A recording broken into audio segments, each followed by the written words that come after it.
एक जमीन की अजीब दास्तान सुनने को मिल रहा है। एक मालिक फिर दूसरा मालिक पर जमीन। पहले मालिक का सुनने में थोड़ा अजीब लग रहा होगा, पर यह सत्य है। मामला घोसवरी प्रखंड का है, जहां पर एक शख्स बरसों से जमीन को अपने कब्जे में रख उसका फायदा उठा रहा है। पर भला हो बिहार सरकार के जमीन सर्वेक्षण का, जिससे राजेश, अनिल और अशोक को अपने पूर्वजों की गलती को सुधार कर सरकारी जामा पहनाने का कार्य करना शुरू किया।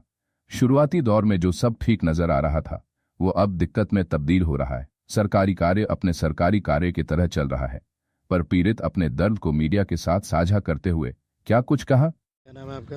अशोक प्रसाद। क्या दिक्कत है अशोक जी? दिक्कत हमारा यही है कि हमको पुश्तैनी ज़मीन था, उसको ये लोग अज्ञात लोग इन लोगों ने हमारा ज़मीन सब हड़प लिया। हमारा ज़मीन पुश्तैनी है, लगभग 50 बीघा ज़मीन हमारा है। 53 प्लॉट में मेरा ज़मीन है। ये जो मुख्यमंत्री बिहार सरकार जो सर्वेक्षण करवाने के लिए आ रहे हैं, सर्वे जो ज़मीन का हो रहा है, इसी में हम लोगों को पता चला। हमने खतियान निकाला और उसके बाद इन लोगों पर हमने कार्रवाई भी की, तो इन लोगों के पास कोई भी दस्तावेज नहीं है। हमारा जो भी दस्तावेज है खतियान है प्लस वंशावली है। क्या चाहते हैं? हम यही चाहते हैं कि हमको हक मिले, मेरा ज़मीन वापस हमको लौटे। क्या नाम है आपका? मेरा नाम अनिल प्रसाद है। अनिल जी, क्या दिक्कत ये जमीन की आ रही है? मेरा ज़मीन पुश्तैनी है, जो मेरे जिम्मेदार सब यहाँ हड़प लिए। और जब प्रशासन को मालूम किया तो मेरा प्रशासन भी पैसे के बदौलत टूट गई। प्रशासन साथ मने हम लोग को नहीं मिल रहा और हम लोग कोर्ट के निवारा में गए हैं। सीओ साहब भी मेरे कहने के बाद नहीं माने और थाना भी लिख के दे दिए कि मैंने की ज़मीन जो है, जो मैंने की कहे का मतलब जाओ कोर्ट न्यायालय जाओ। हम लोग यही चाह रहे हैं कि बिहार सरकार के द्वारा शांति मेरा मिले। क्या नाम है आपका? राजेश कुमार। राजेश जी, आप कहाँ के रहने वाले हैं? ग्राम कुर्मी चक। ये जमीन का विवाद कहाँ है? ज़मीन का विवाद कानर खंधा, हुसैनी खंधा, मैया खंधा, बहुत सारा ज़मीन है। क्या परेशानी है? हम लोगों का पुश्तैनी ज़मीन है। जब सर्वे आया है नीतीश बाबू के राज्य में, जब सर्वे का काम चालू हुआ तो लोगों को पता चला कि हमारा ज़मीन कहाँ है, किसके पास है।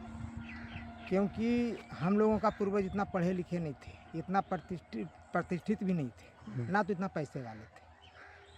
हमारा जो दादा थे, जब हमारे पिताजी 4 साल के थे तो दादाजी हमारे गुजर गए थे।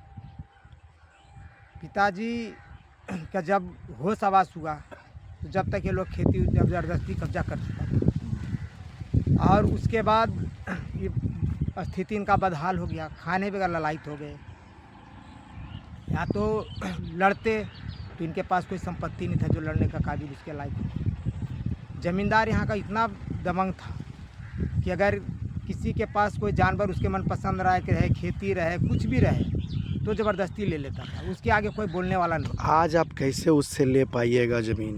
हम तो प्रशासन से ही हेल्प मांगेंगे ना, या तो सीओ साहब से रिक्वेस्ट करेंगे, या DCLR से करेंगे, SDO साहब से कहेंगे, जो भी हमको तो वही दे सकते हैं। तो क्या आपको अभी तक न्याय मिला? न्याय कुछ नहीं मिलता है। हम सीओ साहब को बोले जा कर के कि सर हमारे पास दस्तावेज कुछ है, तो बोले दस्तावेज को आप फेंक दीजिए। अभी दस्तावेज इतना 100 साल से आप कहाँ थे? हम बोले सर हमारा पूर्वज को उतना ताकत नहीं था, पैसा नहीं था जो कि उनसे लड़ सकता था, और वो दबंग थे। 10-20 को रंगदार को रखते थे लोग, लाठी वाले को, कि अगर जो उनके आगे आकर के बोलने के लायक होता था तो उसको ला करके 50 लाठी मार देता था और कोई उसका निवारण नहीं होता था। अब हम लोगों को पता चला है, अब स्वतंत्र है नीतीश बाबू के राज्य में, आज कोई दबंगई किसी का नहीं चलता है। अब क्या चाहते? इसलिए स्वच्छ भाव से हम लोग गए हैं कोर्ट गए। अभी तक तो हम लोगों का रसीद के लिए अप्लाई किए थे सीओ साहब के यहाँ। सीओ साहब बोले कि हाँ रसीद नहीं कटेगा, जो जाइए आप कोर्ट, यानी तो DCLR के यहाँ। DCLR आपका देगा, पेज फाड़ करके फेंक देगा और आपको भगा देगा। 100 साल से आप आए हैं बकवास करने के लिए, यहाँ कुछ नहीं होगा। हम सब गरीब आदमी हैं सर, उनसे लड़ने लायक है नहीं कि हम लोगों के ना तो राइफल गोली है ना तो संपत्ति है। किस स्तर से हम लोग उनके पास लड़ेंगे? और लोग दबंग हैं। इसीलिए हम तो सरकार से गुजारिश करेंगे, जितने भी आला अफसर हैं उनसे गुजारिश करेंगे